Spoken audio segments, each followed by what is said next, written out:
evening, everybody, and welcome to Friday night's Fools Rush In.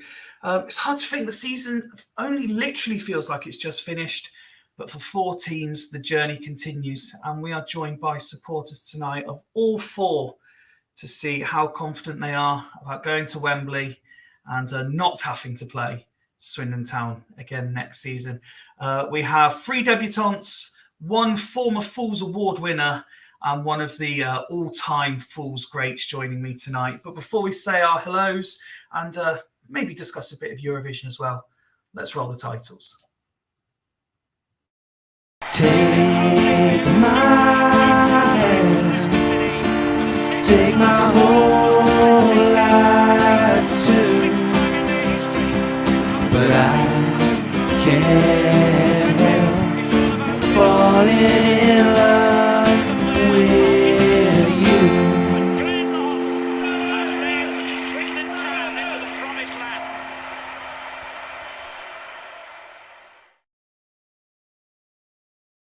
And first of all, a good evening to Birds of Blue, who's first in the live chat to say hello. That will stay throughout the whole episode, so if you want to join the conversation or ask any questions to anyone on the panel, please do so. Live chat's available on Facebook and YouTube, and we have a separate screen for Twitter notifications if you want to tweet Fools Rush In as well. Before we say hello to tonight's guests, I couldn't do this one solo. I had to have someone keep me in check.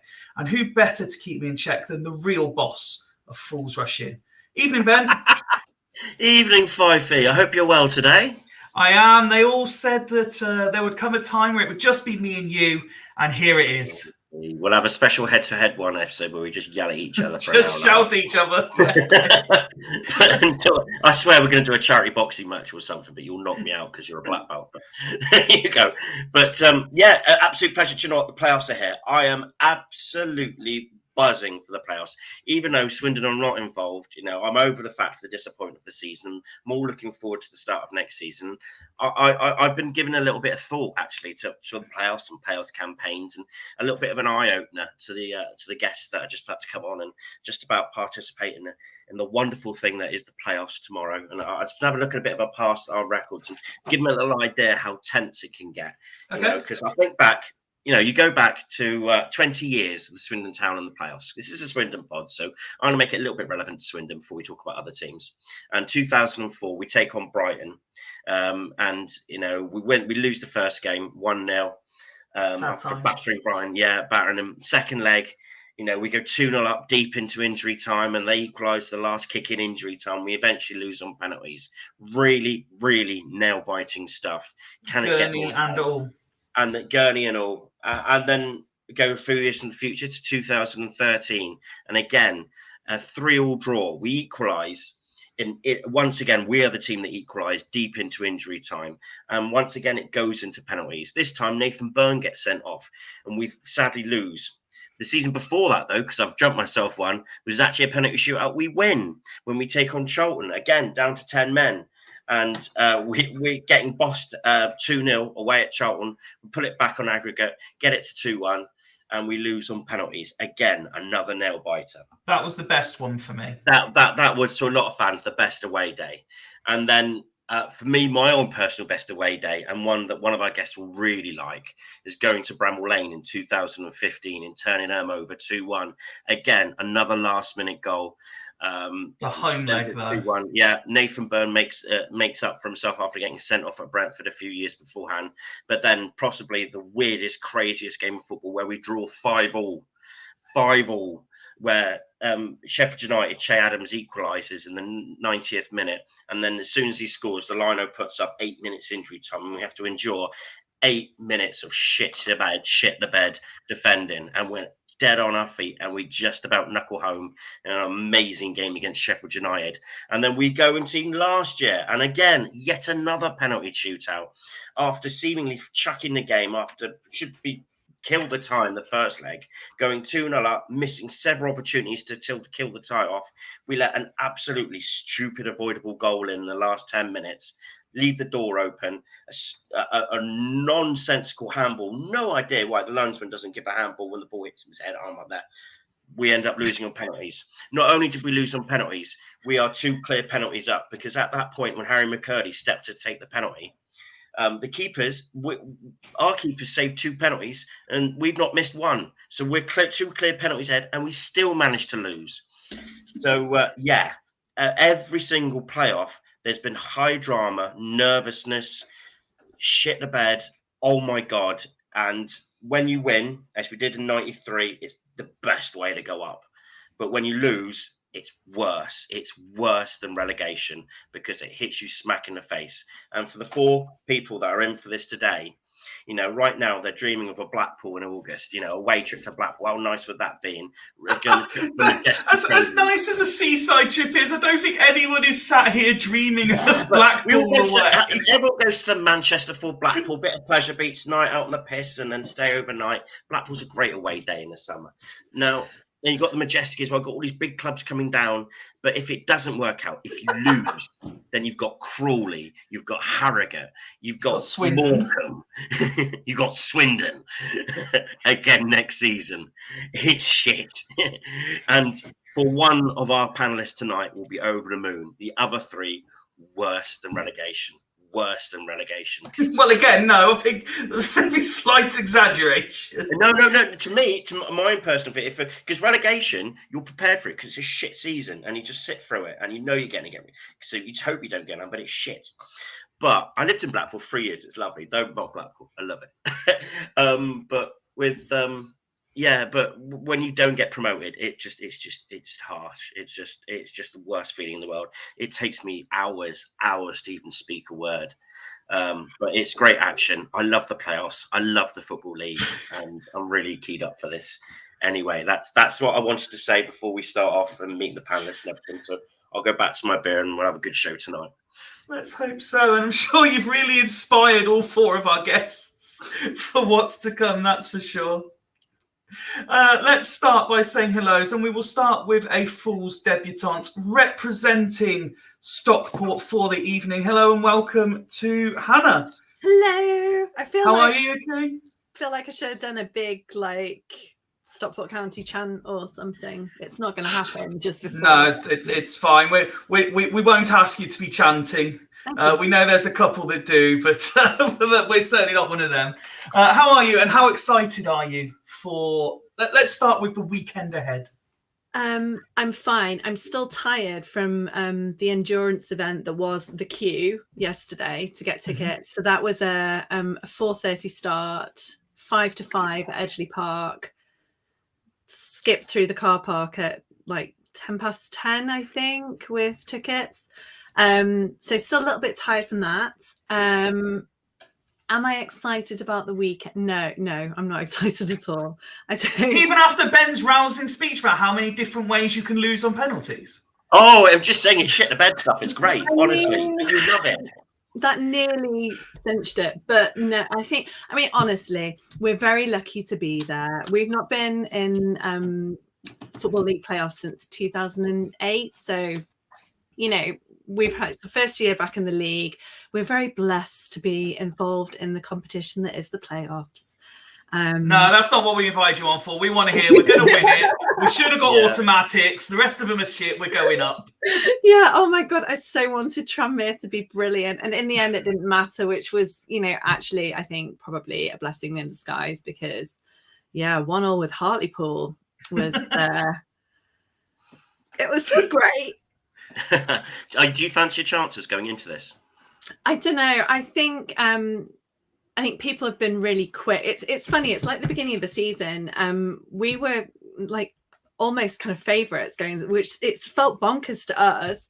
And I think there was some irregular betting patterns going on. It didn't feel like something that we were. Although there are some massive weapons that are county fans that are all like, oh, we're massive and we're going up. It feels a little bit like that going into this. I think Salford are being underestimated potentially. We've not lost to any of the playoff teams. We've drawn one. Nice early throwing that one in there. I like it. Just, before anyone else joins and starts giving it all.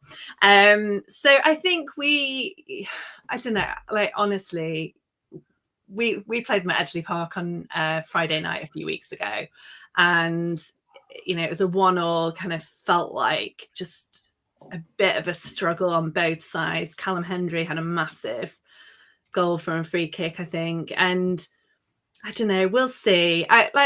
It is what it is, right? And it's 2 legs. Salford, weirdly, are better away than they are at home, though. I think it's because of their shitty pitch. Shots fired. Shots fired early. Well, there's no one Come else on, Jake. Well, let's we'll call it there just for a minute, because we've got like I said, we've got 4 fans waiting to come on, and we've got plenty of time to discuss and debate this as long into the evening as it takes. Let's go to the Carlisle corner, shall we, and say hello to and welcome for the first time to Fools to Chris. How are you? Hello there. Welcome. Thank you for joining us. Yeah. Same sort of intro question to you. How excited are you just for the weekend ahead? I've been trying to sort of style it out all week, in that I'm not that bothered. Given the last sort of 12, 15 months, that we're just happy to be where we are. But to be honest, I am absolutely shitting myself. Standard. Yeah. I don't know.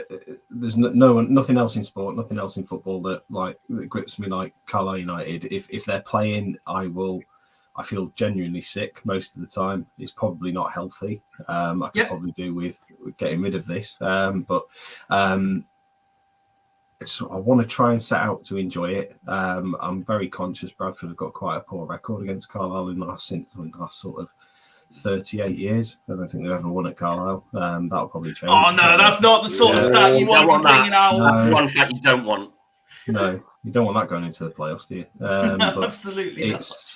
I think it's been frustrating, because we were in a position come January where we were in a really good position to push on and maybe go for automatic, and to have blown it, it feels a bit like we've limped over the line. But given where we were last year, I think even the most ardent paddock whinger would struggle to tell you that they'd be unhappy with 5th if you'd asked them at the start of the season.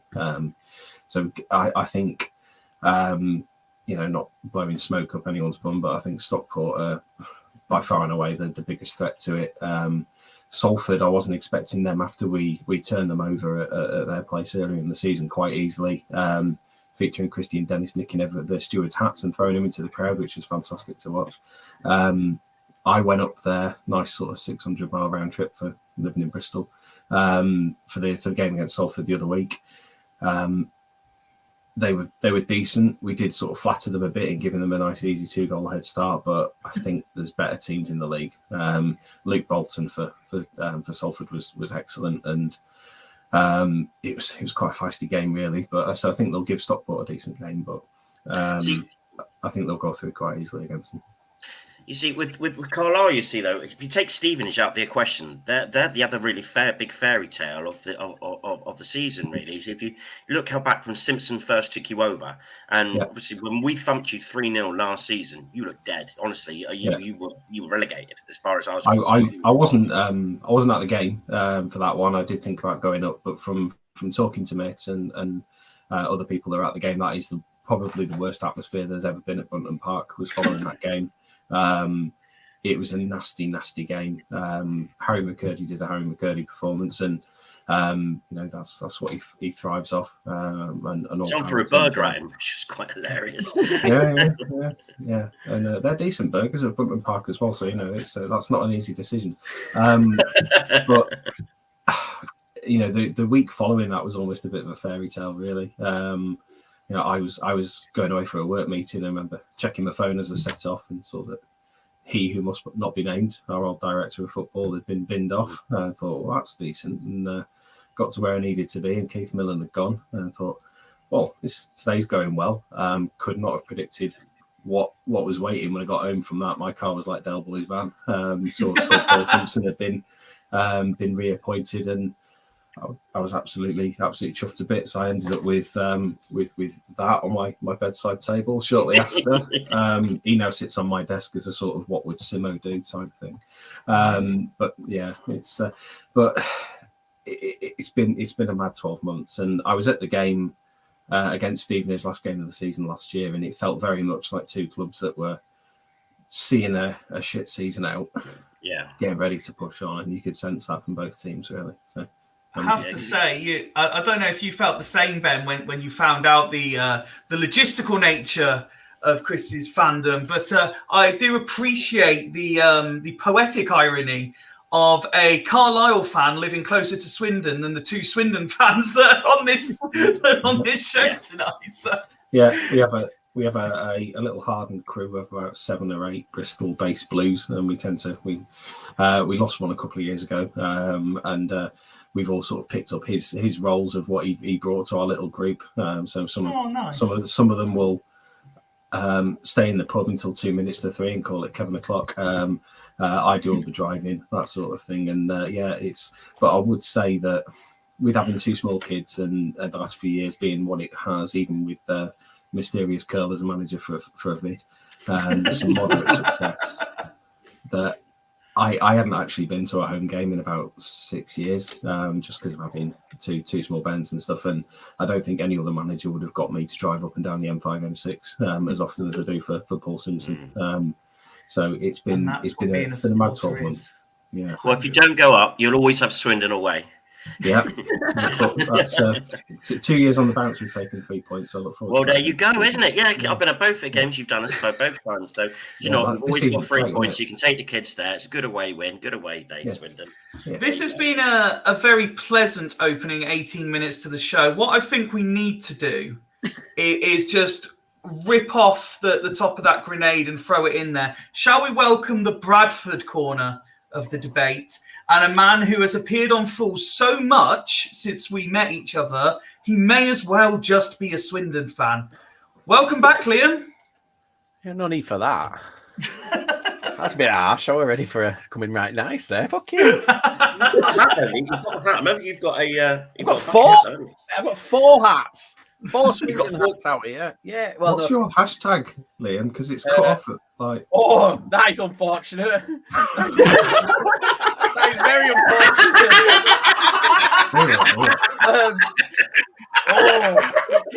He did say dreaming. Are you trying to get us cancelled? Oh, that is bad. Oh, I'm guessing that's going to be hashtag dreaming of Blackpool away. It's up to anyone's imagination and interpretation. I'd quite like Blackpool away, by the way, for the record. To be fair, I wouldn't. I think at this point I'd rather just stay down. Blackpool away, because the away pubs in Manchester, it's halfway up the Golden Mile. I lived there for 3 years. You've got Pleasure Beach, you've got a night out as well. It's for away day, it's good. Then it's an hour away from my house. Yeah. If I want to go to Blackpool, I'll go to Blackpool. I'm not going to go to Blackpool away, get right excited for Pleasure Beach and pubs, and then watch my team get spanked 4-1 again. That's what happened last time. But then there's the illuminations. Illuminations are shit. They're shit. You drive around for 2.5 hours trying to find somewhere to park, right? And then you get parks and you get out and you've got to go on the app to park and you can't get a signal. We got back in car and drove to a pub outside. Went to Lytham St Anne's. Lovely. Go there. What league of Lytham? St Anne's is quite nice, actually. It is. Can I just say, by the way, I'm going to make you happy, Fyfie. Go on, mate. We're going to win it. We should have got autos. Rest of them are shit. We're going up. That's what we're looking for. Good night. That kettle on. Come back. Just knocked my heater over. So I know the answer to this question. So I'm going to phrase it slightly differently. Contrary to probably popular belief, you're not exactly excited for this weekend, are you? I think the playoffs are the worst invention in the history of football. I feel like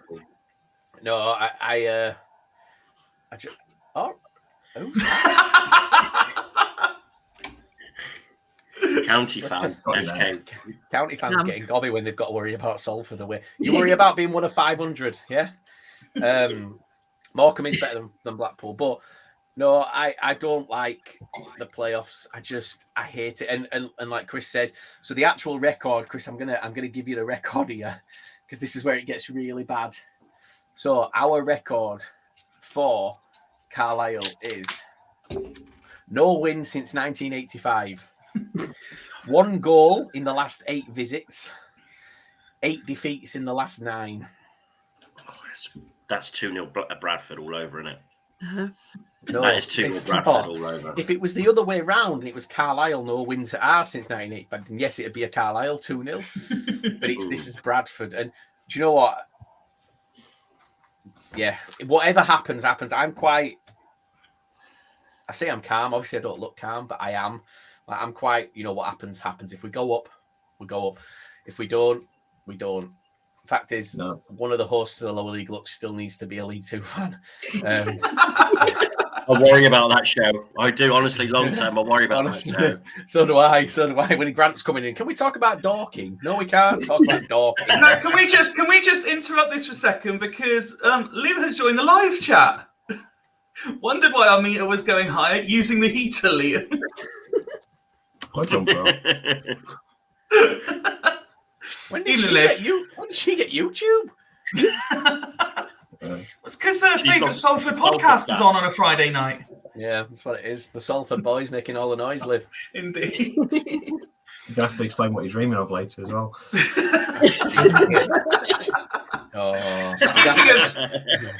Speaking of Salford boys making all the noise, we do have one more guest waiting to join. Let's give a hearty FRI welcome to Jake, who's representing the Salford corner. Evening, Jake. Hello. How are you? Good. Bit nervous, but... Oh, don't be scared of us. We support a shit team that couldn't even make the playoffs. So we've invited you on to tell us all about it. I mean, it's going to be tough. Stockport a good side, but we might be able to nick it. It'll be close. Didn't I read the WhatsApp, though? You said you were going to do the whole thing on the WhatsApp group. You're going to smash it. Well. Yeah, but now people can see his face and stuff now, so this isn't a WhatsApp group anymore. So, Jake, how excited are you for the playoffs?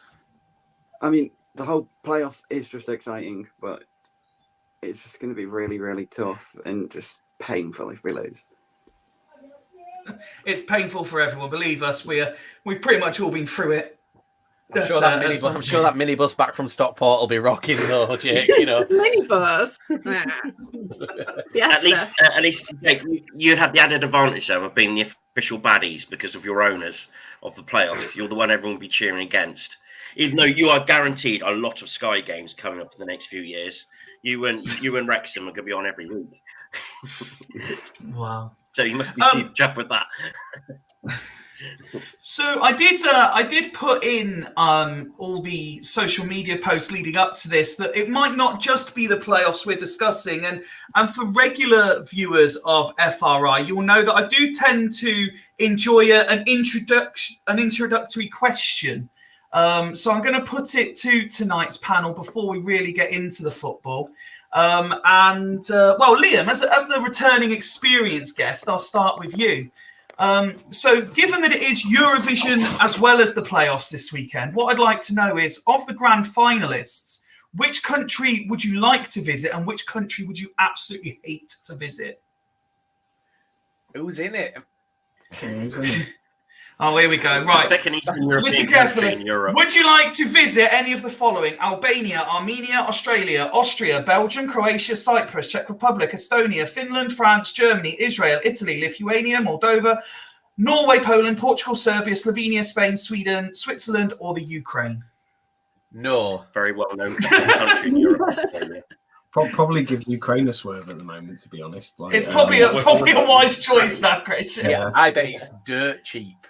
I bet it's dirt cheap. I mean, you've got to get like an RAF plane there, but once you're there, they'll pay you to go. You just got some stuff to do while you're there, I think. I've played Call of Duty.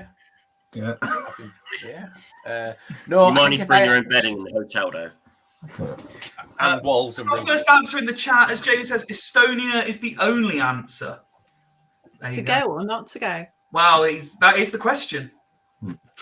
I'd take Australia, that well-known European. That well-known European nation. Yeah. Yeah, like Australia, just up road. Yeah. I'll take Belgium for the beer, the chips and mayonnaise, and do like cycling. I'm not aiming I quite used as to high live as in Hannah. Belgium. No, is it? Give you all the tips. Yeah. Is the Jake? chocolate as good there as you think? Any of them but Ukraine. You go anywhere but Ukraine. Oh, if you go to Albania, I think you'll love it. Not scary. There's Holland in it. Holland would be quite fun. No, Holland aren't in it, Ben. No? No. Why Nor are the not? likes of Iceland or Ireland or any of those, but Australia Are didn't. we in it? Are Are we in it? Yeah, Well, yes, we but are. I'm not going to ask. I'm not going to ask the panel if they want to visit the UK, am I? Ben, we're not only in it. We're Europe. Are we hosting in it? it. I've not heard of. Are we hosting it this year? In it here, like It's in Liverpool. Yeah, Yes, it's an in hour Liverpool, from my but house. are we participating in it? Yes, Yeah. we participate every year. We're one of the 7 nations who, because we pay X amount of money, we don't have to qualify. Oh, that's why. It's a bit like the football Euros. It's like Salford. It's like Salford. They automatically get a top 7 finish because they just pay loads of money. We Okay, have you've got to opened come it back up and to. tell people. We have opened it up to questions as well. We've got one here for you, Jake. Simply asking, what's the Salford Scran like? It's all right. No, Liam, they do chips. They're like the only ground I've been to this season that does chips. Yeah, right. I went and got chips, and somehow they were so hot on the outside, but raw in the middle. It was bizarre. It was like eating a crap-filled cream egg, like beautiful chocolate on the outside, and then you bite into the middle, and it hurt. Oh, there's been a few occasions I've had chips like that. I've never thought Salford away would be one. Crap-filled cream egg is definitely the title of this episode, by the way. It's not as long as it's not hashtag dreaming of black. I'm okay. Actually, to be fair, that's quite a good title. Let's dive straight in then, and Hannah, I'll start with you. So, was there a little bit of you disappointed not to get automatics? Like Claire said in the comments, I'm a proper pessimist, and I think some of it is about managing my own expectations. So I can only be pleased if I sit here and say that, you know, we're going to lose to Salford across 2 legs, and that'll be it. And, you know, maybe it would be nice if we got promoted next year. Some of me is as competitive as fuck and thinks that, you know, I'll be buying tickets to Wembley in a couple of weeks. I think with the start that we had to the season, we're lucky to be where we are. I think we did really well from Salford was the kind of turning point in October time. Yeah. It felt like things were starting to click. So I think with the start that we had, it would have been some level of shithousery to have got autos, to be quite honest. Would have taken it, would have been quite happy not to go to Salford tomorrow.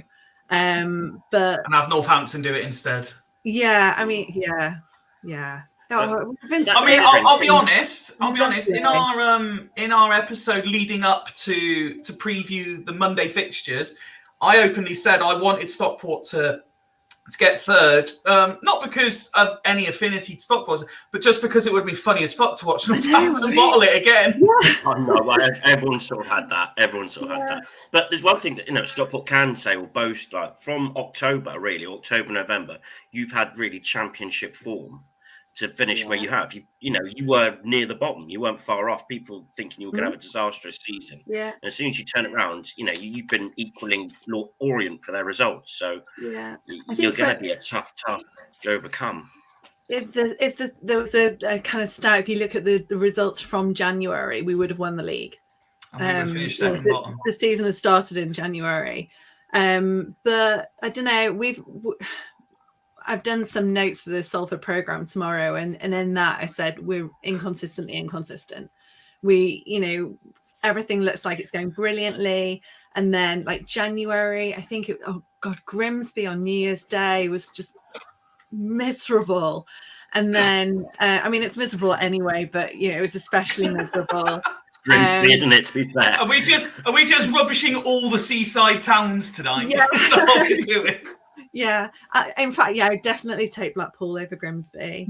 So we had our off day. Like what we lost to Walsall in the cup. We had injuries. We had COVID in the squad. So when we're together and on it, I mean, we don't have Kyle Wootton now. We won't have him for the playoffs. We won't have him for playoff finals. He's in a big camp. player for you guys as well. I remember the away game at Swindon. He was really dominant. Really wins everything in the air. Really strong link-up player. He's going to be missed. Really missed him in the air over the last few weeks. It's just not been the same, and they're changing the style. But I don't know. I think when we're on form, we're brilliant, but it feels like we're not quite there at the moment. Does I believe it was a win away and a draw at home against them in proper league fixtures. Do you think the fact that you haven't lost to them this season works in any way for the playoffs? We haven't lost to anyone in the playoffs. So no, I think it's almost all bets are off and everything starts again. No, it feels like a bit of a lottery, and it's nice that Salford lost against Gillingham at the weekend, but we drew with Hartlepool. So, there's not even, you're not even going into the games with any kind of optimism or otherwise from a strong end to the season. We're fourth. I don't know. We'll see whether that kind of holds any psychological benefit, but we'll see. From your perspective, what if anything about Salford concerns you? The pitch. Jake, that's really unfair. Is it any better at the moment? It's a lot better than like middle of January. All right, good. And Callum Hendry's spectacular when he wants to be the top scorer for Salford for good reason. I think honestly, I worry more about us and our ability to kind of get it together with passing and the consistency and getting the ball forward, rather than anything that Salford can do. When we get our shit together, we're brilliant, and so I'm more worried about that than anything that Salford or Bradford or Carlisle might bring. So as long as you're on it, you'll be fine. Yeah. Yes. I like you. The confidence that as the sentences are going by, the confidence is certainly creeping in. You can hear it. But okay, so from my next question was going to be, what about Stockport South at the minute sort of gives you the most confidence that you'll get to Wembley? But basically that's it. Is it just getting sort of the mental side of it right and playing your own game? I think so. One game at a time. Like Callum Camps has said that at the weekend, well, Monday, I suppose, that they were kind of almost waiting for the crowd to cheer a Tranmere goal. And it was that like they need to keep their heads together, because I think we have done better recently. I mean, there were games that I was really worried about going into. Northampton was one. And we ended up, I can't remember what the score was, but we were really convincing and took the 3 points. So I think when the heads are in it, then all good. Okay. One more question just for the moment, if I can, and then we'll be back with you in a little bit. But say everything goes to plan, and come the 28th, you're on your way to Wembley. Yeah. Who would you rather be playing, Bradford or Carlisle?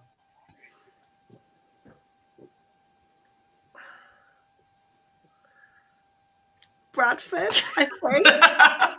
I don't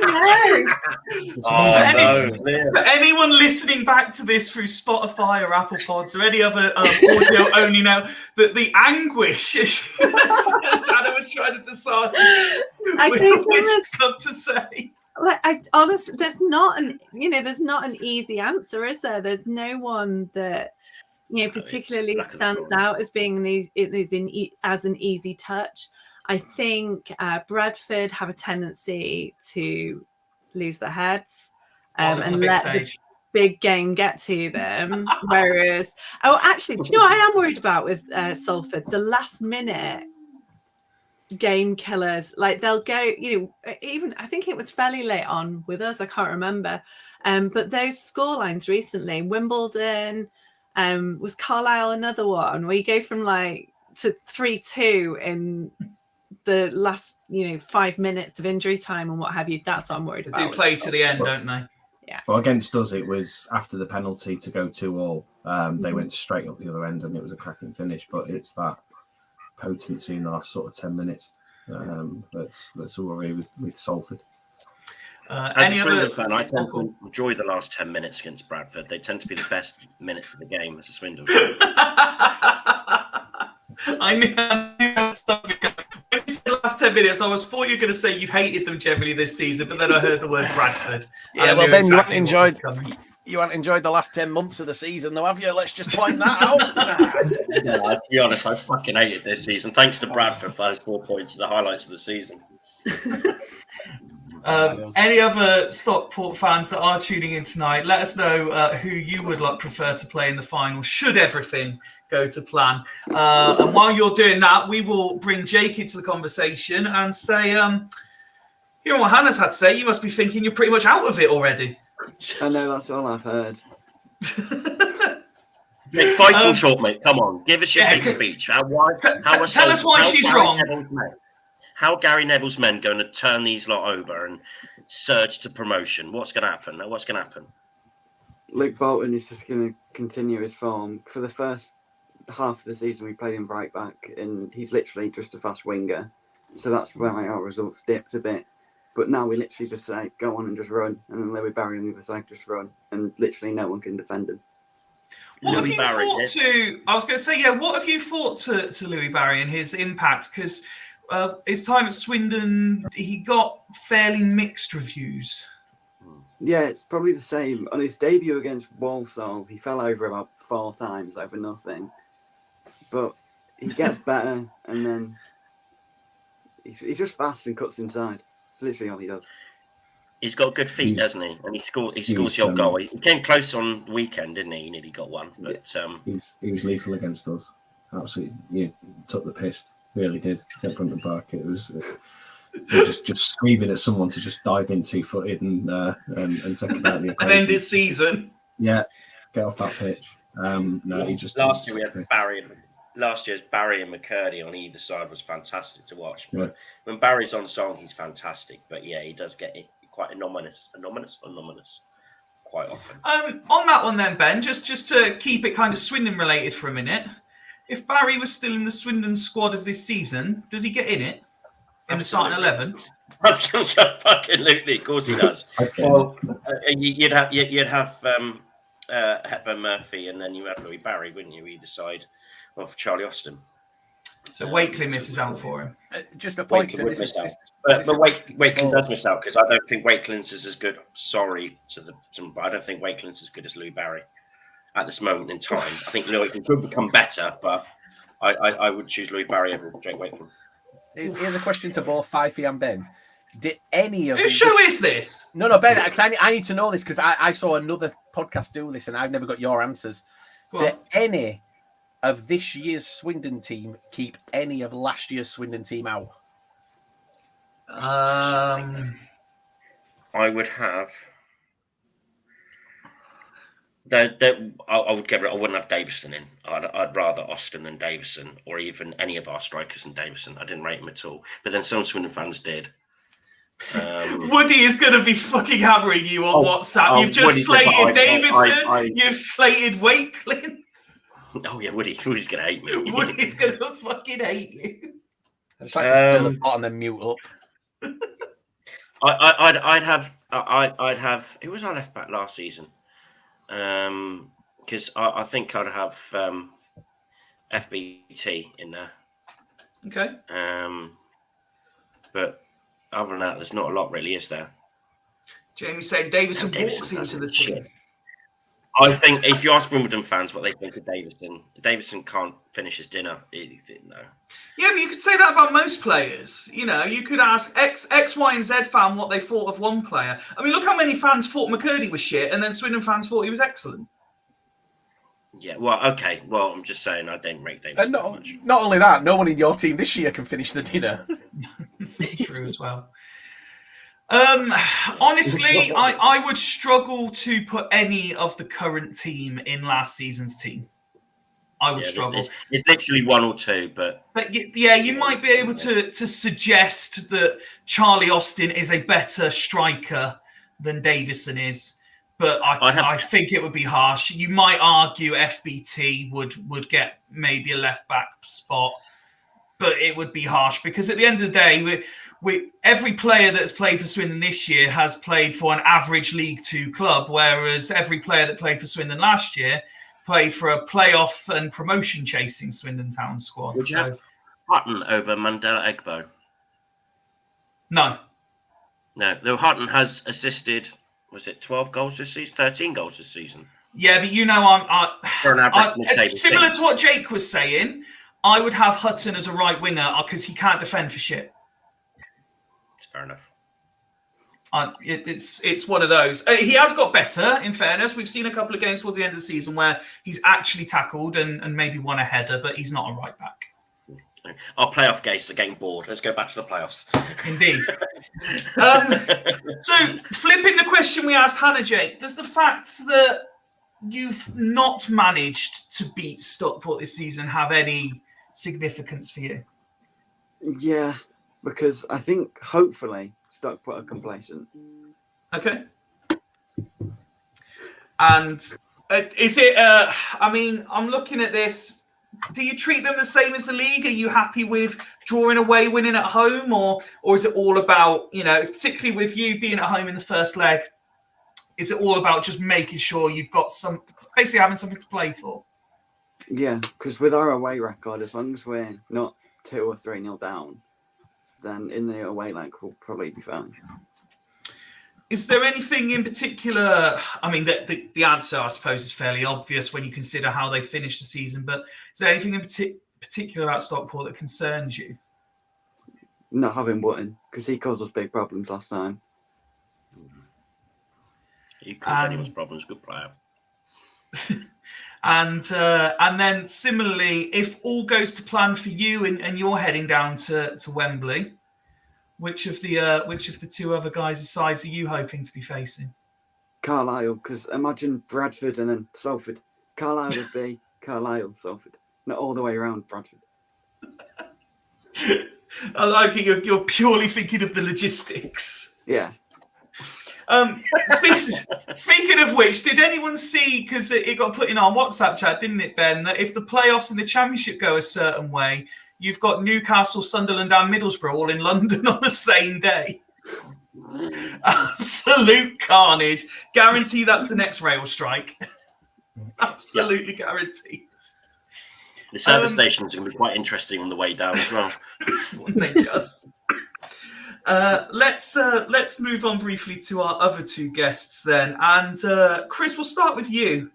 Overall, how confident are you? Again, I believe you picked up a draw away from home this season and beat Bradford at home. 1 goal scored between the 2 games.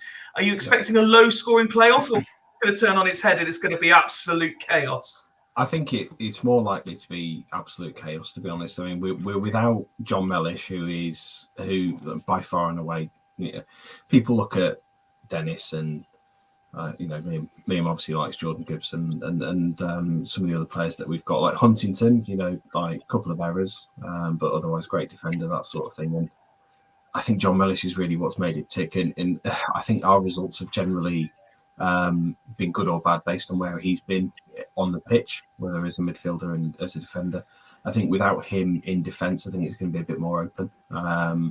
We're likely to see probably more goals. I can envisage us conceding quite early and fighting for the rest of it.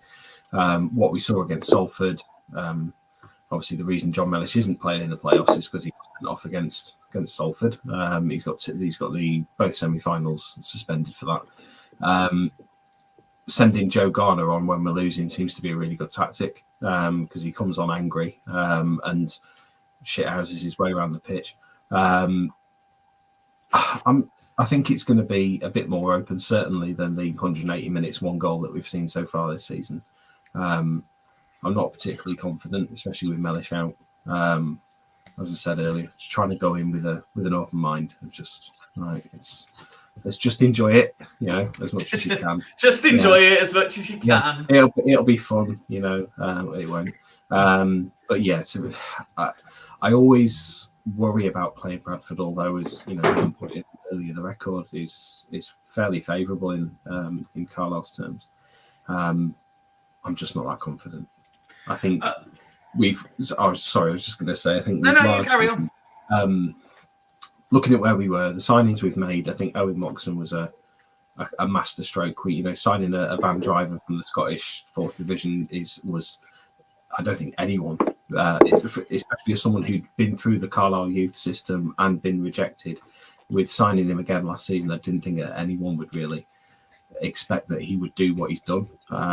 We've been caught in bids off Swansea and a couple of other clubs for him.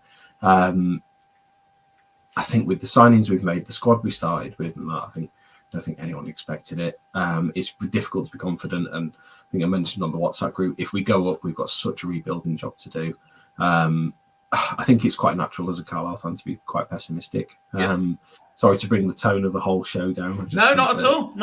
Mate, if you ever watch one of our episodes, that's generally what they sound like. Yeah, I think and there's a special place for pessimistic whingers at Carlisle United, and that's the paddock. That's where I've always stood. It's just because you can get out easier afterwards after we get beat.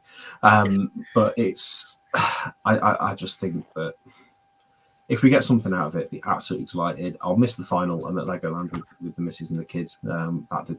Because no one at the start of the season would have expected we'd be potentially in a playoff final. So let's just go and do that. That's absolutely fine. To be fair, Windsor is London direction, so I'm sure you could detour for a couple of hours. Yeah. Could just leave the car keys at reception and do a runner. There you go. You know what?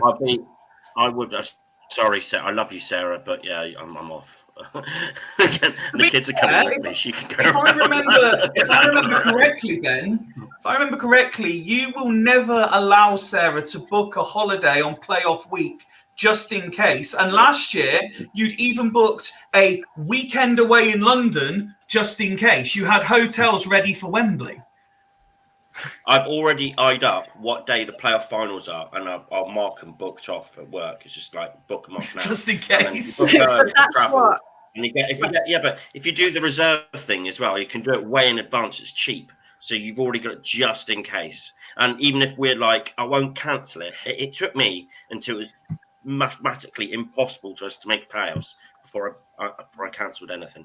But they've changed them. They've changed the order this season, and that's massively messed up some Stockport County fans who thought that there would be a playoff final on the 27th. Just before I jump back in with a couple more questions for Chris. Ben, we've just seen Birds of Blue very kindly post up that it's now posh for Wednesday nil.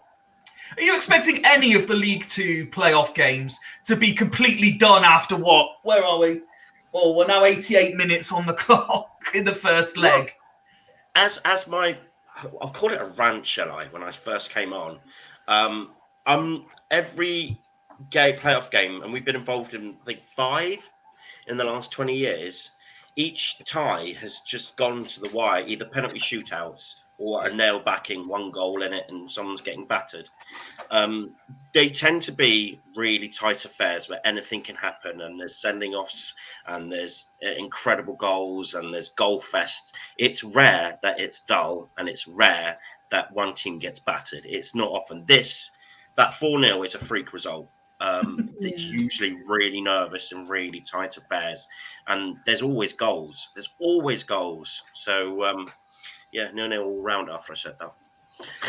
I'm expecting I can't pick between these four teams. I can't pick. Any one of them can win the playoffs. Any one of them can put a decent argument to winning the playoffs. They're all going to pick bones out of their own team. All 4 of them have gone into the playoffs in a little bit form. Obviously Hannah's just drawn with Hartlepool at bottom of the league, so she's going to be worried about that. Carlisle's like 2 wins and 8. Bradford tend to drop points at any given time to any given team at any point. and the same with Salford, who lost their last game as well. So there's no one in it why we've won like the last 4 or 5 on the bounce and really confident. But even if that was the case, Swindon were that team last year. We've won like 6 in a row going into the Port Vale second leg game, and had the best away record in the league, and we end up going out. So it's anyone. I can't wait to watch them, and it's going to be enthralling, and there's going to be goals, there's going to be sending offs, there's going to be spats, and the games are going to swing from one way to the other. It's brilliant stuff. So if we can work out why we went from division's top scorers to about what felt like about 16 0-0s on the bounce, then if we can figure out what went wrong there, then yeah, there should be goals in it for us, I would have thought. They're cup ties now, aren't they? So sort of league form goes out the form, because essentially it's all a cup tie. So it's on the day, and if something happens and it sparks into it, then your form kicks on. So, Chris, similar to what I asked the other two previously, is there anything particularly about, obviously your side first, that gives you confidence that it could be all right, these 2 legs, and then vice versa, what is it about Bradford that potentially concerns you? Yeah, I think the last time we went up through the playoffs was 2005, 2006, from the conference into the Football League, and Paul Simpson, again, manager at the time. First thing he did was build an experienced spine of players. I see that he's done that again this year, although last time out I think Chris Billy was already at the club. We had the likes of Kevin Gray, Chris Billy, Tam Cowan, that sort of thing. And this time around we've got Paul Huntington, Joe Garner, and Christian Dennis, who was experienced, and all, again, not a Simo signing. I think we've got the players there who can make up for some of the lapses that we see in some of the players that we've got. I think that we've had a tremendous season from the likes of Jack Armour. Morgan Feeney is a huge miss as well. I think with that we have a squad of players who are playing well above their level, considering a lot of them were here last year, sort of thing. I'm very confident in the ability of Paul Simpson to motivate a team. I think it's a really steady pair of hands. And if anyone was going to get a result out of this squad over 180 minutes against Bradford, it would be Paul Simpson, I would have thought. I think he's not without. It is possible to criticise him. He's not infallible.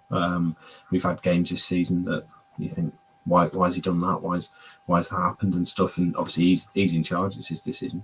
But I think if anyone's going to get the best out of this squad, then it'll be him. So I'm confident on that basis. What worries me about Bradford is that Andy Cook has never scored against Carlisle United. Even I think we're the last of his former clubs that he's not scored against. So that's a worry. That's twice you've brought up a stat that you really don't need to be having before the playoffs. Get out there. Yeah. I'm putting everything I've got on Bradford to go through, I'm telling you, with both of those stats you've quoted tonight. Yeah, I would, and treat it as insurance. It's, I think, I don't know. I mean, Bradford carry the sort of big club thing with them, and we hear a lot of noise from Bradford because there's a lot of them. And some of them are louder than others, like Liam is, and it's a worry when we come up against genuinely decent opposition. I think given how we turned Salford over at Salford earlier in the season, I would have probably preferred to play them. I think it is what it is. Do our best. Does that then answer the final question for this portion of if everything goes to plan and you're headed to Wembley, which of the two would you rather be facing? Does that suggest Salford is the answer? Yeah, it's just Salford. Yeah, because I think that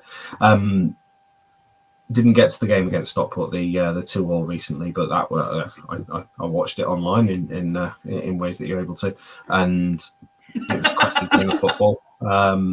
It was fantastic, and that was really open.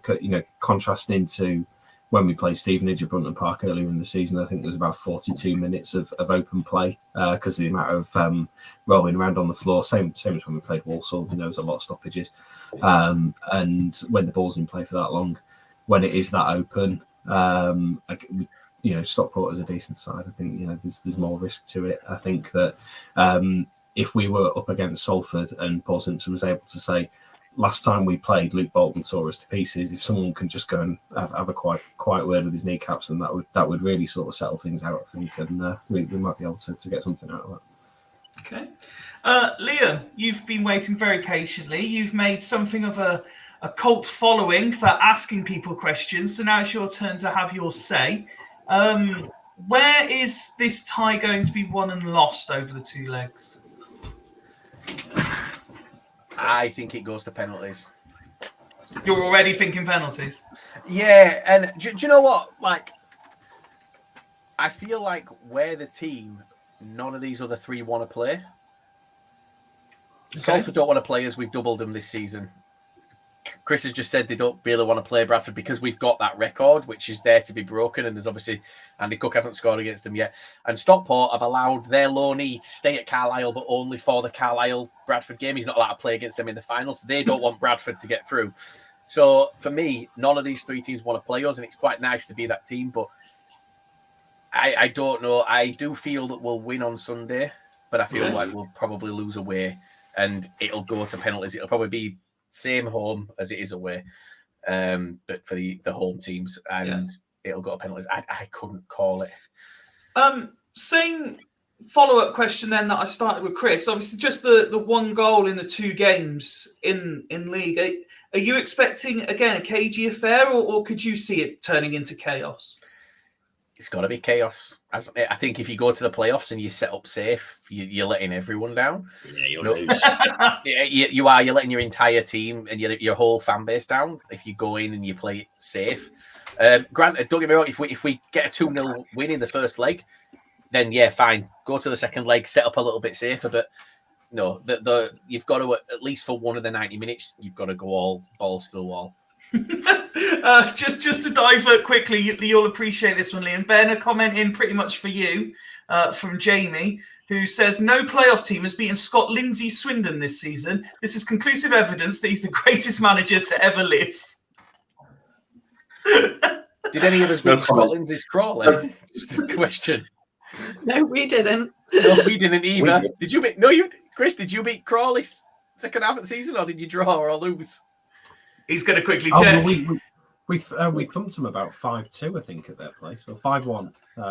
That second half half of the the season. We beat them at Brunton Park, first game of the season, 1-0, because that followed the really, really badly sort of thought out guy in the devil outfit calling it. I remember that. Yeah, I remember that worked out well for you, didn't it, Sunshine? Oh yeah, that start the season. Yeah. We won 5-2 at Crawley. So out of 8 games, Scott Lindsay's We lost beat one. we beat Lindsay's, and we sang Lindsay What's the Score, and he's going to cry in a minute. So we had our moment.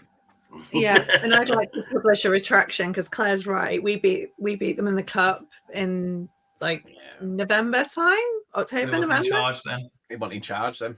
He was He was- no. You Scott beat Lindsay Swindon was. in the cup 4-0. Oh, Swindon. Absolutely smashed us 4-0 Yeah, in the cup. and we did beat Scott Lindsay's Crawley at home. We lost at the beginning of the season, but we beat them at home. So They lost to Kevin Betsy's Crawley. Yeah, Yeah. I remember. Was it? I mean, it's not something we're proud of, Jake. It was 3-2, wasn't it? It was. Yeah, I remember. Jamie's very quickly come back with the asterisks. I like how he's got Jodie Morris as his profile photo.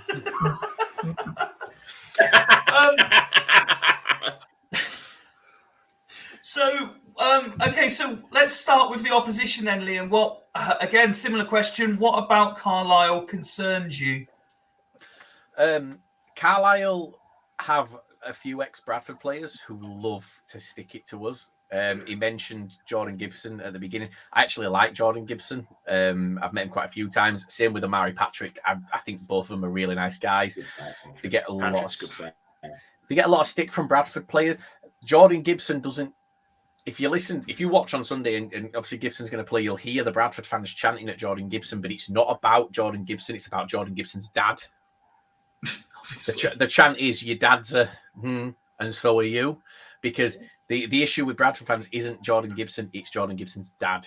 Because his dad's on Twitter, and every time Bradford lose, his dad quote tweets the Bradford score and But it's just he liked one of my tweets because I think there was a Bradford fan asking what I can't remember if it was a big chance or long odds on something, and I think it was like you making automatic promotion, and the only one person liked it was Andy Gibson. I thought, you know, I've got you got to know your crowd.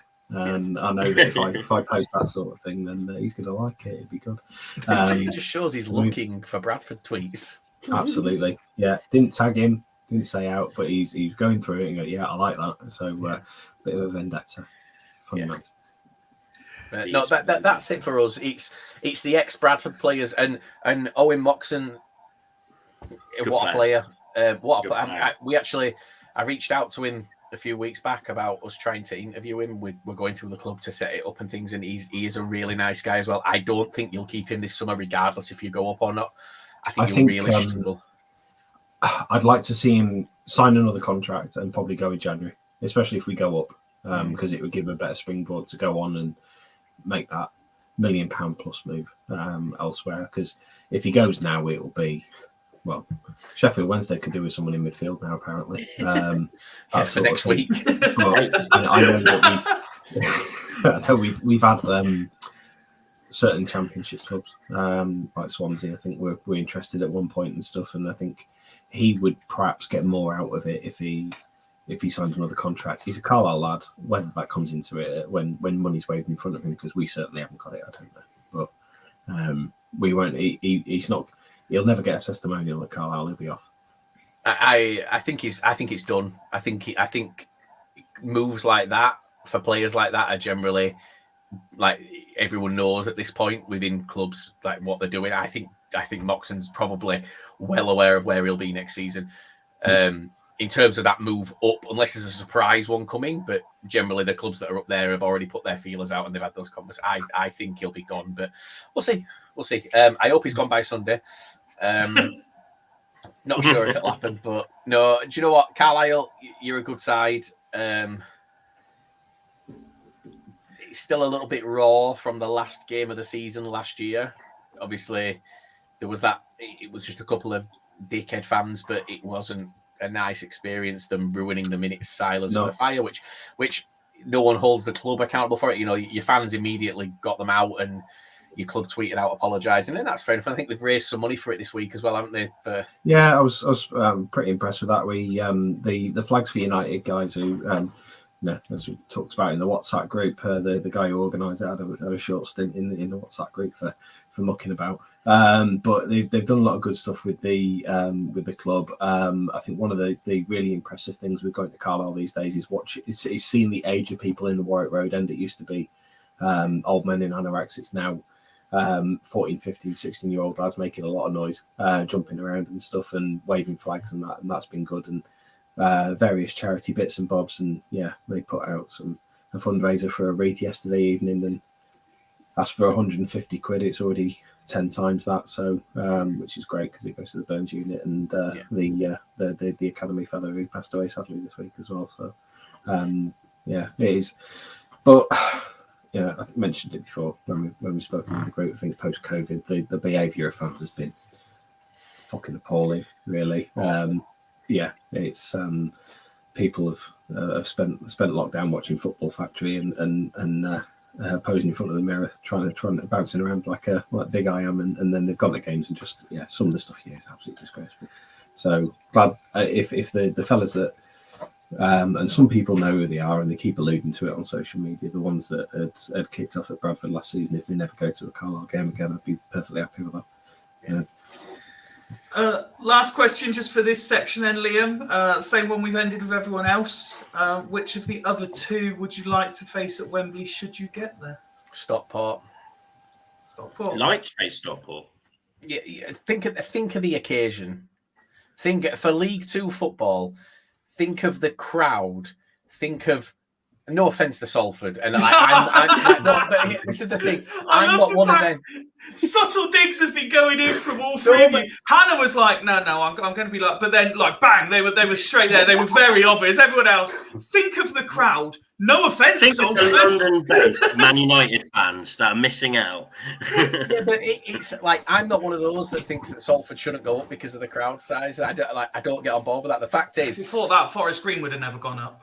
well, it's not only that. Like they give Sure. people there's people like Jake sat on Twitter and they're giving Jake abuse over it, and it's like, well, hang on, Jake's a fan of his club, just like you're a fan of your club. You don't do any more for your club than he does for his.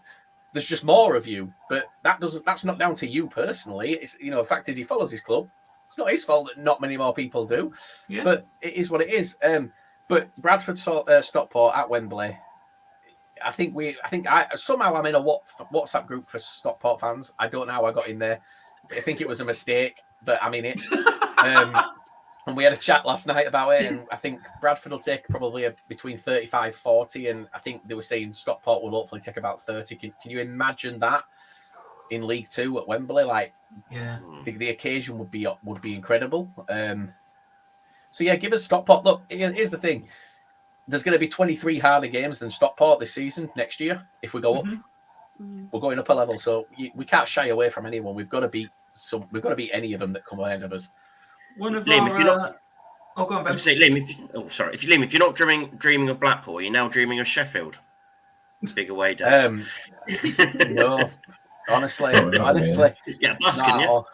I think if you gave me the choice, I'd rather go to Wrexham. One of our regular viewers, good evening, Sean. I hope you're well, buddy. He's messaged in. I predicted Bradford to win the league at the start of the season. Not sure who I want to win the playoffs. Carlisle knock our miles off travelling a bit. Bradford, some possibly get the biggest home crowds next season. Good luck to you all. May the best team win. I've had a couple of questions sent in, which I'll kind of go round and see what you all think. Jake, I'll start with you for this one. If you do manage to go up through the playoffs, how big a rebuild would it be for Salford to sustain themselves as a League One club? I don't think it's too big because we always recruit for leagues above. So it's not like we've recruited for League Two. Okay. So it wouldn't be 11 new players. It'd be 3 or 4. Okay. Liam? Big. Yeah. I think big. We've not opened conversations as far as I know with Andy Cook yet, which is bizarre. We've got Harry Lewis to try and keep hold of. If he goes, then we've got to replace a goalkeeper. It's going to be so many of our guys are out of contract this year, so we would have a big rebuild in the summer. You need to do it pretty quickly as well because of the playoffs. They end in May, late May, and you've got June. Yeah. No, I'll shut up. Sorry. Yeah, it's awful. Chris, how big a rebuild for Carlisle? Well, I think the first question that seems to be when we were recruiting is, have you previously played for Carlisle United, or are you from Cumbria? Because that's a big pull. Mainly, previous managers have excused. It's where we are. It's difficult. it is fucking miles away to get to. We do have players out of contract. Pointers raised. We don't get a lot of time after the playoffs. Go up or don't go up. There's a big rebuild to have there. Clubs have already put their retained list out and whatnot. And there's people floating around, deals being made. We had players leaving before the end of last season who naively told Paul Simpson that they'd already agreed deals elsewhere whilst under contract and whatnot. Not naming names, but Joe Riley did that. I think looking at what we did last season in going from absolute nailed on relegation favourites to, it was a bit of a damp squib at the end, finishing 20th. I think most people would have taken 10th this season. We finished 5th. We've built a squad to finish 10th and overachieved. I think that, whatever we want to do next season, and there are factors outside of the club that could make our decision for us about how ambitious we want to be next season. If we go up, do we go up to stay up in terms of recruitment? Do we Do we look to push on and build up the league and that sort of thing? And that is stuff that's outside of our control in terms of debt outside the club, football fortunes through sell-on clauses. So if Dean Henderson finally goes somewhere, then that would be great for Carlisle United. Same with Jared Banthwaite going on from Everton to possibly PSV. And I think that looking at how the club is, Liam's mentioned that there's a really solid chance that Owen Moxon knows exactly where he's going to be come start of August. I think that, we've got a big job on this summer. Potentially, if we don't go up as well, we need to rebuild to try and get back in the position that we already are in as well, in terms of getting into the playoffs. But as I say, no knows what he's doing. But big job. Hannah? I don't know. I think we're probably all right. We did all right against Charlton in the cup. They finished kind of top half of League One. We beat them 3-1 at home after the 2-2 draw with them. I think our recruitment was we didn't really have any massive marquee signings. It's been sensible. People like Carl Wootton came from Notts County. There are others from Torquay and from the lower leagues. There have been, signings, people coming down, but I think it's sensible and it's measured. And that's been a criticism that's been levelled at County this year as well, that they haven't. There was more in the January transfer window, but certainly in the summer, mostly frees. So it's only the wages that we've been taking on, which aren't insubstantial by any stretch of the imagination, but not been those massive transfer fees. So I think probably okay. There are areas where we're weaker, definitely. So there will be there should be some bolstering, but I think generally okay. Not a massive rebuild. Okay, we'll go in reverse order because we're kind of sticking with the promotion theme here, and it's a two-part question, Hannah. If your team is fortunate enough to get promoted, do you have any players in your squad currently that you don't think will be required in League One? And if so, are any of them good enough that Swindon should be looking at them? Well, there's so Joe Lewis. He played a blinder against Swindon, but completely accidentally. It was like he just happened to be Love an accidental blinder at the wrong time. No, right place, right time, rather. And it was one of those kind of accidental clearances. But then was it Orient? He was brilliant, and everyone was like, "Oh, maybe this is the Joe Lewis that we, thought we were getting at the beginning of the season." And then there was Hartlepool. So I think Joe Lewis is probably surplus to requirements. There's been a few others. Joe Grayson's never played a game because he's always been injured. That sounds like the sort of player in Swindon. Yeah, I have no opinion on him. Who else is there? Aaron Rose, another one who hasn't really featured much, but I don't know, maybe over the summer. I mean, the nice thing about us, whether we're promoted or not, I don't expect there to see massive changes over the summer. So they will be able to bed in. And those players that haven't got much game time, particularly over the last 6 months, may find themselves a place going into next season. Okay. Chris? I think we need to keep hold of what's good, and sort of there's a few players that could possibly go on and try for a career elsewhere if we did go up. I think there's players that have been really unlucky with injury this season, like Toby Silva, who was decent when he featured. We signed him from Sutton. He was a January signing last year, and we thought, what's that about? And he's a top lad, great to have around the club. Like Sir Joel Senior, I think we signed him from Altrincham, I think.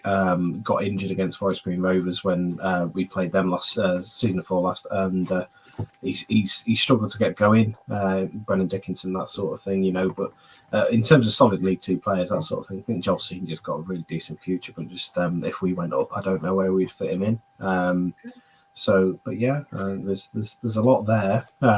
We are quite threadbare as it is. So, but if we went up, I think most people are fair game whether it's going up or going down. Okay, Liam? I don't know. So this is who Who could we get rid of? First, who would be surplus if you went up? And second, would any of them be potential target, or should they be potential targets for Swindon? I think any of them should be. Given right now your squad, any of them should be. If you can get a playoff player, then you should be going for it. But for me, looking at our squad, I think Abo Issa will leave this summer.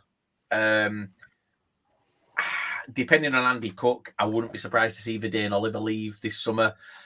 And then it kind of looking at it, maybe Luke Hendry, who played against you at right back but went off injured. Timmy Odesina maybe go out on loan. But I can't see us really, if we can keep hold of them, I think we will.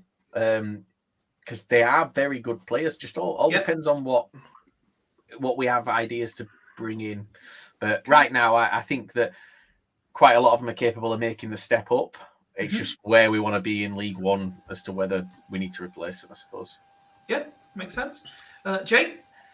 We've got Callum Martin under contract for another 2 seasons, and I will drive him to Swindon because... Oh, don't you start. Hashtag Gladwin. Hashtag Gladwin. Better drive him anywhere. Oh, that's going to follow me around forever, that. Ben drove Gladwin to Crawley happily, and then their team got substantially worse and Crawley's got better. Yeah. Anyone else that you think surplus, Jake, should you get promoted? Potentially Matt Smith. Ooh. Because Matt Smith would probably do a job, actually. I don't know if we'd keep him because we have to change how we want to play with him. Okay. And I don't know if League One... I don't know if we'd keep him. Okay. Okay, flip side to the question then. And Chris, I'll start with you this time. If you're not promoted through the playoffs, do you see it as something of a wasted opportunity, given that a consensus belief is that although it's been entertaining, League Two hasn't exactly been the best this year, whereas next year there's going to be the likes of Wrexham and most likely Notts County coming up, the likes of MK Dons coming down, potentially going to be a tougher league. Yeah, I think it is a bit of an opportunity wasted if we don't make the most of it this year. I think there's been some fairly poor teams this season in our league, and results have been easy to come by if other teams have not really brought 100% to the table. I'd see it as a missed opportunity for 2 reasons. We were in a really good position in January before our spate of 0-0s, which seemed to happen pretty much after we beat Swindon at the County Ground. I don't think we scored for 5 games after that, and then finally lost to Gillingham. That's why it's disappointing that there's been several games where one single goal, Jordan Gibson at Valley Parade, Ben Barkley at Walsall, those little sort of sliding doors moments would have put us up automatically, and very funnily put Northampton into the playoffs, or potentially even going out of the playoffs, which would have been great because they seem to be exceptionally bitter.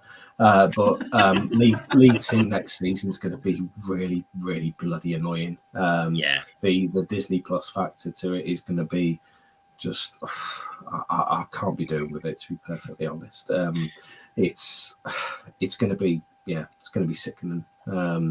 Seeing Bootlegger all over the place, seeing Ryan Reynolds all over the place and stuff. I just I'm bored of it already. I'd really like to be bored of it. It's not even started. Yeah, exactly. This the fairy tale stuff. Really happy for Wrexham. First game I ever saw was Carlisle v Wrexham in 1989. Really, think it's great that they're back in the league. Perhaps the way they've done it has been quite annoying. The whole sort of fairy tale thing is generally bollocks. I just want to escape it. It's like when you see a colleague or someone that you vaguely know walking over to your table in the pub, and you just wish you could fuck off. And it's that sort of thing. I don't want to be anywhere near it. Let's get out. And that's where we are with it. I love that analogy. Yeah. How about you, Jake? Would you see it as a wasted opportunity, or are you kind of looking ahead and saying, if it doesn't go to plan, at least we've got the battle of the Disney darlings and the sensational Sky side? Last time we went to Wrexham, we lost 5-1, and now they have a much better squad. So, not feeling that at all, no. but if we don't go up, it'll be. On one hand, you could say it's good because we've made the playoffs for the first time. We've got an inexperienced manager. But in the second half of the season, we've dropped points to Harrogate, Colchester, Crawley, and like Rochdale in the first half of the season. And if you win all them, then it's a whole different season. Swindon beat you, for God's sake. Yeah, it's one shot on target.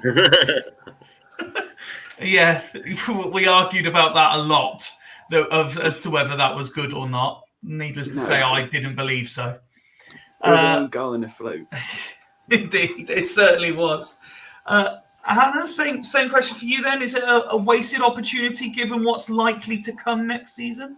I mean, I think we have the most recent experience of the Wrexham Carnival. I'm not a fan. Again, people who support Wrexham will say, if it was your club, you'd be delighted. Yeah, everyone would love that level of investment, but it's the whole kind of circus around it, theatre and circus around it that I struggle with. So that would be nice to escape. I think, as I said before, if we can use the off season to consolidate, stick with the main team, then we should be flying in a way that we didn't do last year for the first 2 or 3 months of the season. We said on the lower league look group at the beginning of last year that we don't start playing until November. We were early this year with October. So I think my experience of playoffs from the 90s is not good. We won in 2008, but much rather have nice, safe, automatic promotion. And if someone said to me now, you can be promoted now, or go through the playoffs, or you can nail on automatic promotion next year, I'd take that, I think. Okay. But we'll see. It will be fine. It's fine. It's fine. Everything's fine. Liam? I think out of the 4 teams, we deserve to go up the most. Right. Explain this. Okay. Yeah, I've got reasons. So it's a 2-horse race, and it's Bradford and Stockport. Okay, so no. What I mean is in terms of deserving to go up. I don't mean it's a 2-horse race. Come on, Carlisle. Come on, Carlisle. What I mean is Salford have never been through any heartbreak as a fan base. There's no rebuild going on. Carlisle haven't been through enough. Stockport got a promotion last season. We've been through hell since we were in the Premier League as a fan base. To watch us drop to the last season, the season before we were 22nd in League 2. We had to sack the club's biggest ever legend in order to save our season, save our Football League status.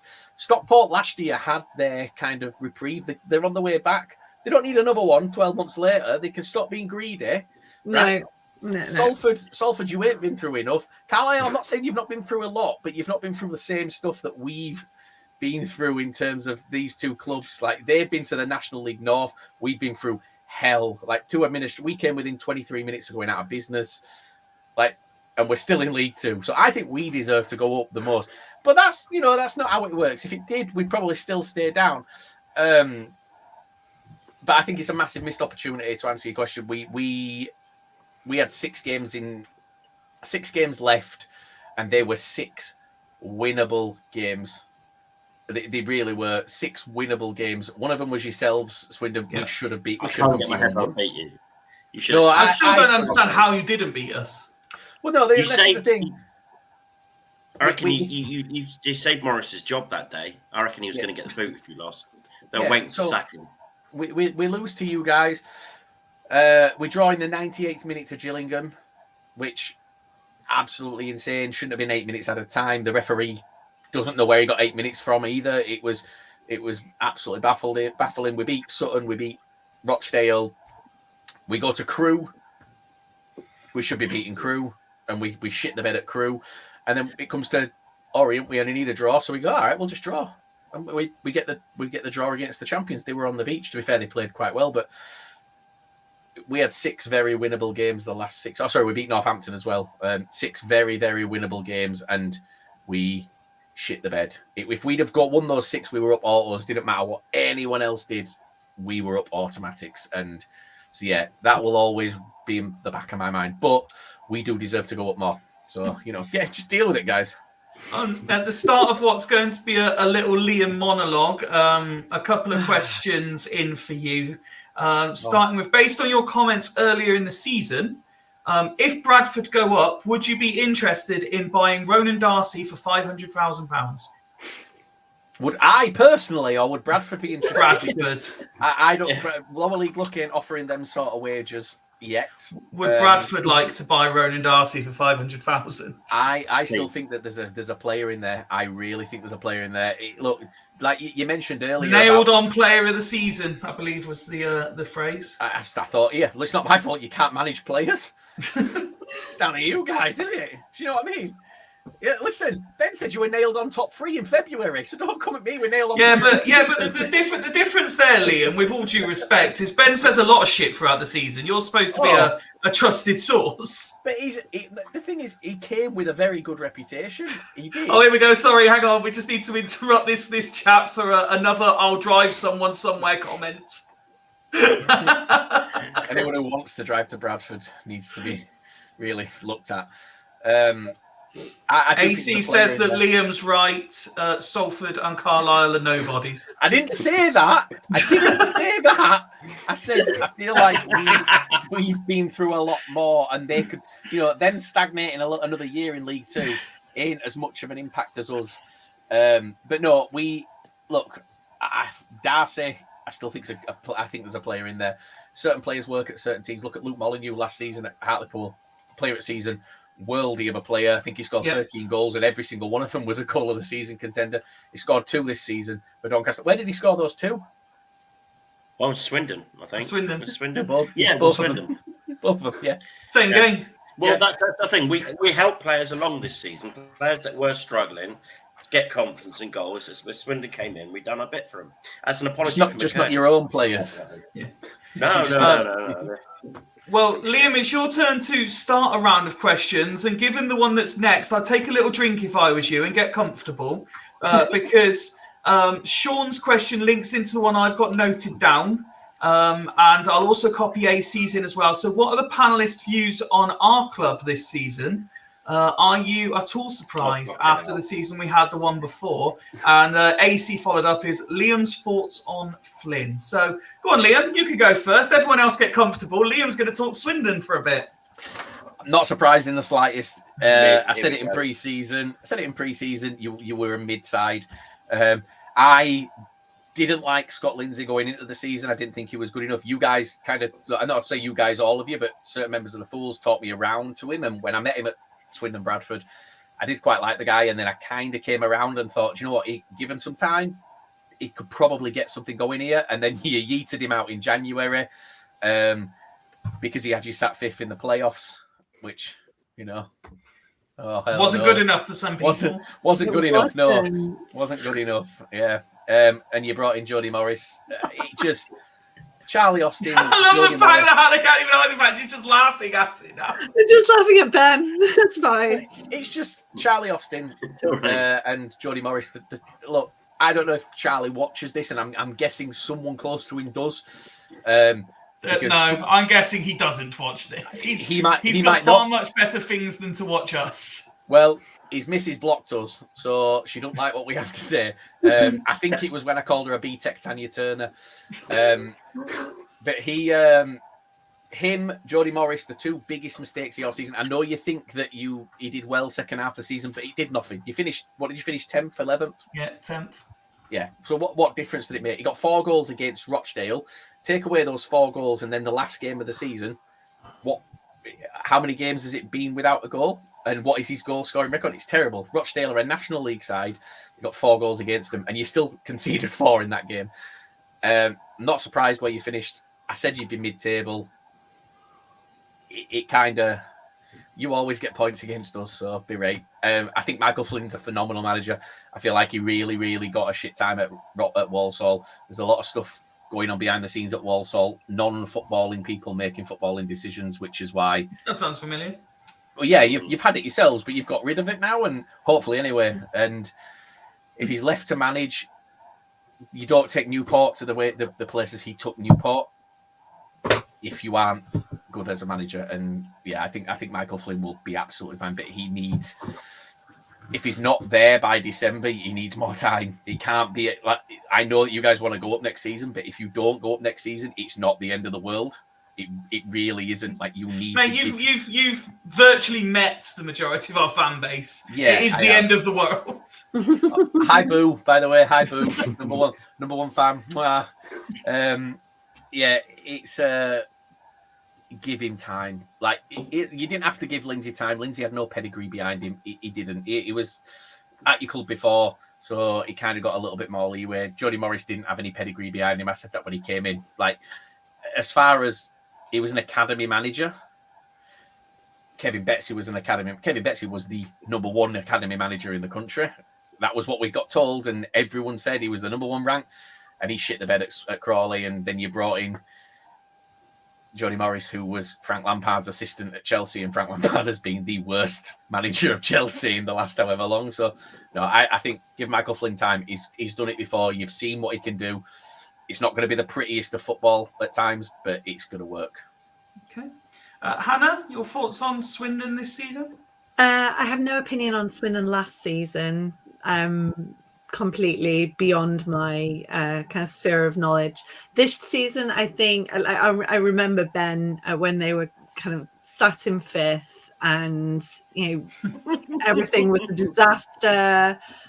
Scott Lindsay was terrible, and I just couldn't kind of get my head around that. You know, at that point in the season, that and obviously, you know, things declined from there on. But you know, there's some recovery towards the end of the season, and you know, I know you had that really horrible run, kind of, what was it, March, April time, January to May. All right, okay. August to May. But you know, I think there's been some green shoots. I think all of the shenanigans around, like Jody Morris and the backroom stuff and Charlie Austin. I think, you know, start from scratch now, go forward and get a team working well together on and off the pitch. Jake? I think you needed Mariappa. Because definitely needed Mariappa. We just got him nice and fit for you. Yeah. Are we allowed to talk about Mariappa now? Are we allowed to talk about what happened? Depends what you know, I What suppose. happened? Like you don't know what happened. You spoke about this many a time. So Mariappa trained, didn't he, for 2 weeks? For free. And was ready to sign a contract, and then got told Yeah, he got told by someone at the club that they didn't think that his heart was in it and that he wasn't actually wanting to play for Swindon, and told to leave. Well, I didn't say Sandro, Ben did. But yeah, like... I was coughing, mate. I didn't say so. I coughed. Like, imagine that. Like, a player comes of that calibre and trains for free for 2 weeks and then gets told that his heart's not in it and to get out. Get away. How good's he been for you, Jake? Fuck off. He's just given us leadership at the back, which is what we needed all season. Liam's pointing in all sorts of directions. I think he's found Ben now. Yes, that's what we've been desperate for. We have had no leadership at the back. We've had no quality at the back.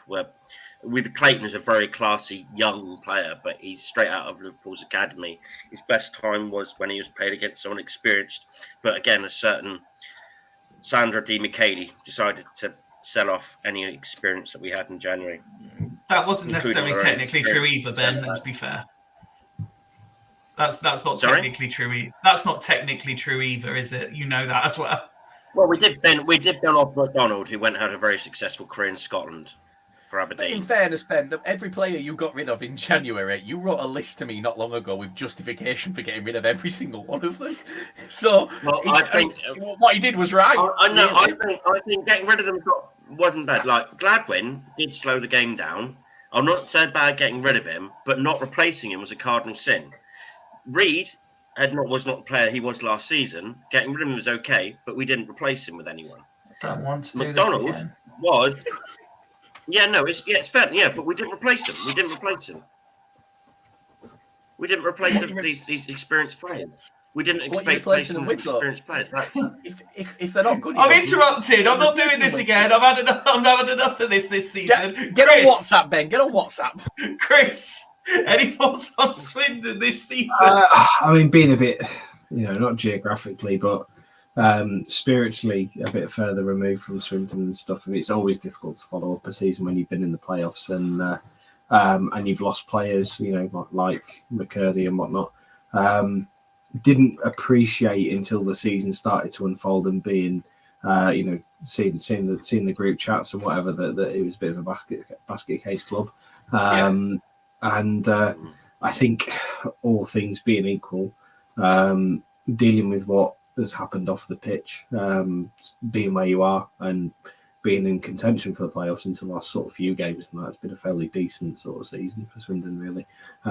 It's a big club, should be doing better, but given circumstances, I think you are where you are, and that's been a fairly good season, even though it probably doesn't feel like it. Sticking with you, Chris, and I'll also bring Liam in on this one as well. I just want to move matters away from your clubs for a moment. In fact, Jake, we'll bring you in, given where you finished as well. And then you were a little bit higher up the table, Hannah, but if you have any comments on it, then by all means. Just a word from any of you on Mansfield and unlucky. Me sliding our way through the league. Yeah. I think Ben's nailed It's to you, Rusty. There you go. Jake, anything you'd like to add? I mean, Matty Lund gave them loads of stick after they lost the playoff final last year, and I'm just surprised he hasn't done it again. Okay, I'm conscious of taking up too much of all of your Friday evenings, so I've got one last sort of two-part question for you all, and then I will thank you and let you leave. Let's go in table order. So Hannah, we'll start with you, and it's simply a case of if it's okay. The two-part question. How are you getting to Wembley? As in easily, nervously, penalties, whatever. And if it's not you, which of the other three go up? I was going to say I would driving to Wembley. I think probably. Give us an aggregate score. I think we'll win 3-2. Okay. And if it's not you. I really hope we can't do penalties. If it's not us, I'd love to see Bradford beat Salford. Okay. Chris? As much as I'd like to see Bradford go up because they're a massive club, apparently, I can't say that because we're playing them in the semis. I think aggregate 4-4 and we'll go through on penalties.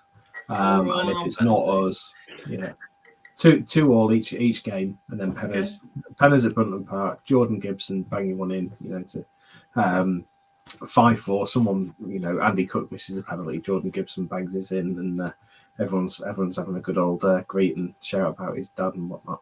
And if it's not us, then be Stockport, because I think they'll perpetually be a threat, and to get them out of there, I think Wrexham and Notts County may struggle a little bit next season, not in the way that Stockport started the season. I think they might not adapt to the league differently, and just getting a decent potent threat out of the league would be good. So cheerio, off you go. Okay, Liam? I suppose it depends what the Disney Plus script is for Wrexham next season. They haven't got the script yet to know what they've got to do. So I think it's 2-2 on aggregate. Okay. It's anyone's game on penalties, but I'll say we win on penalties. I don't really like that, but be right if we get there, we get there. I agree with Hannah. I'll drive. And if it's not us, get Carlisle out of this league. I want It's a long way. I've not done Carlisle because it's so far away. I like Stockport in this league. I like I've got good connections with the club. I like going and watching League Two football there, and it's perfectly positioned for me to do that. Like randomly just jump in the car and go because it's only 50 minutes. Salford's the same. So if I have to get one out of this league, don't really bother me which of the three in terms of footballing wise, but logistically, get Carlisle out. If we can't break that record from 1985, let's just not try. Yeah, I felt the same about Harrogate this season. If they can bugger off, we've never beaten them in the league. If they can just please fuck off out the back door, I'd love that. Logistically, like most things are a nightmare for us, but appreciate that it's difficult for Liam, and I'm happy to get out of the way. Before we go to Jake, actually. Oh, go on, Ben. I was going to say, we've mentioned Harrogate, the teams at the bottom. I think there's about only 3, maybe 4 teams that are really going to struggle next season. I assume Walcomb's going to be one, Harrogate's going to be another, possibly MK Crawley, Dons. I'm not too sure. MK Dons. And you think MK Dons?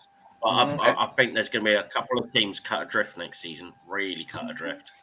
I think it's going to be a bit woeful for the teams at the bottom. I think Morecambe will absolutely plummet in the situation that they're currently in.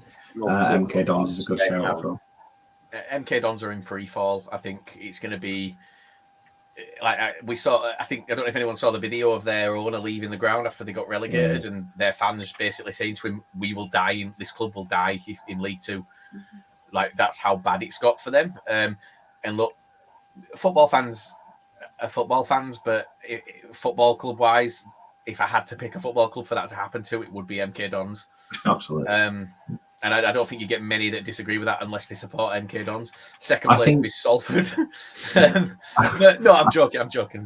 I think looking at the financial situation that Morecambe are in, the off the pitch stuff, to me, as an old man, that screams older shot, early 90s. They might not even finish the season in the way that they are at the moment. Hope are wrong. It's been a cracking away day for Carlisle if we stay down, and they hosted us when we had the floods, and it's been, very grateful for that. But if they don't sort something out, I think they're going to be next season sort of documentary, really. Okay. I think when you look at, Jake, give us a. Oh, sorry, Liam. So I was just saying, when you look at what Morecambe fans are saying, like Chris just said there about them maybe not finishing the season. Some Morecambe fans think they won't start the season. Like that's how bad it's got. And look. Their fans are 1,000% behind Derek Adams. How bad does your football club have to be off the field for you to back Derek Adams? That's what we're dealing with here. They are backing. He is up there with Gary Bowyer, and Jake, you know what I'm talking about. He is up there with Gary Bowyer in terms of terrible football. If they are willing to stick with him because he's the best part of the club. Like, what on earth? They've released they've got Cole Stockton released. Like, all these players are just going. And like a lot of Morecambe fans are saying they might not even start the season at this rate. There is apparently an owner lined up. Whether or not it goes through, I don't know. Is that the soft drinks vendor fella? Or something? So, I think so. And again, Ben, fingers crossed, because I give benefit of the doubt, but it doesn't look great. No, not at all. Frying pan into the fire stuff. We'll come back then to you, Jake. Predict an aggregate score for the semis, and if it's not Salford, who is going up? I think it's going to go to penalties, and it's going to finish. It's going to finish 3-3. Then it's going to go to penalties. It's going to be awful, and I don't even know if we'd win penalties or not. But if it wasn't us, just get Carlisle out. It's just we can't win against them. They're too far away. It's literally 2 weeks ago. Too far away. I went. Were you in the rugby club with the stag do? No, should have been there. Well, you could up the average amount of teeth. Ben, I'm gonna ask you to predict the winners of both semi-finals. And while you say that, I'm going to give our guests a final sort of leaving present. I put out on our socials, I asked Swindon fans what they thought. So, Ben, let's see if you agree with the majority of the fan base. Who's going to win the playoffs? Stockport overwhelming favourites from the I voted Stockport in 260 odd that would that took the time to vote. Thank you. Well, you understand the rational thinking in that, because obviously since October, Stockport have been probably the standout team in the division. They've been fantastic. They don't really have too many weaknesses in their side. They're strong. They've got good players. They score goals. They keep clean sheets, and they've got a very canny manager. There's a but coming, Hannah. I'm ready for it. It's fine. I'm like, but. No, that I think you're an excellent side, and if the season started a little bit later and he didn't have that embarrassing stuff, you would have gone up automatically and deserved it. But I will say but the playoffs are quite literally a lottery. Liam last season mentioning Swindon, he said Swindon win the playoffs. Swindon going to win the playoffs. They've got the best team, best form. They've got Port Vale who limped through and luckily just get in the playoffs on the last day, and we got beat. And then a team that limped through to the playoffs absolutely smashed Mansfield, who are an experienced side for really good players, and they're another canny manager, who I'd say similar to someone like Stockport. So it's a fucking lottery. It's a cup competition now. It really is. On the day, what decisions you get. We got shafted by a linesman not picking up the most. Let it go, Ben. Yeah, I'm not going to let it go. They're cunts. I don't like them. Sorry, I've had a few drinks. Yeah, so I'm going to stick my neck out. I think it's going to be Bradford Stockport final, and I'm going for a 2-1 Stockport victory. Okay, there you go. So even Ben's predicting Stockport are going up. But that's again. Look, that's not to say Salford can't win it, and not saying Carlisle can't win it. And I wish everyone all the best. And I just like really entertaining football. And yeah, go on, best team win. Well, the action starts from tomorrow with Salford against Stockport. Thank you very much to all of you for coming on. Liam, as always, it's been an absolute pleasure. Jake, Chris, and Hannah, thank you very much for agreeing to come on. I hope it's not been as nerve-wracking as you thought, Jake. It's been all right. We've had a little bit of a laugh, and now you're all ready to go through the journey of the playoffs with your sides. Wish you all the very best, and thank you all for coming on. Just before we go, yes, mate. Before we go, who's your money on? Oh. Honestly, who wins both ties and who wins the final? Do you know what? I've had a sneaky feeling since Monday when the season finished, and not just because of the logistics. I actually think Carlisle win the whole thing. Ooh. I don't know why. It's just one of those, because someone else asked me like at work on Tuesday. They said the season's finished. Who's going up through the playoffs? I said I fancy Carlisle. I don't know why. It's like I say, just one of those gut feels. I think Stockport will have too much for Salford. I don't see Salford getting through, unfortunately, for Jake. But I think Carlisle will win it at Wembley. And I also don't believe any of the ties go to penalties. No. It is my prediction. But I'm fundamentally shit at predicting things as well, so my word means nothing. Just before we do leave for the evening, just a reminder for any Swindon fans that are still watching us, if you are able to attend tomorrow, there is the Swindon Town Women's Development side have their cup final. Grace and co. Grace, as you know, Ben, Grace been on a few times this season. Fantastic guest to have on. If you are able to attend their cup final tomorrow afternoon, they would love to see as many fans rock up as possible and cheer them on, hopefully, to see a Swindon Town side get some silverware this season. But that's it. As we say, the Football League playoffs kicked off tonight with Peterborough absolutely wiping the floor with Sheffield Wednesday in the first leg.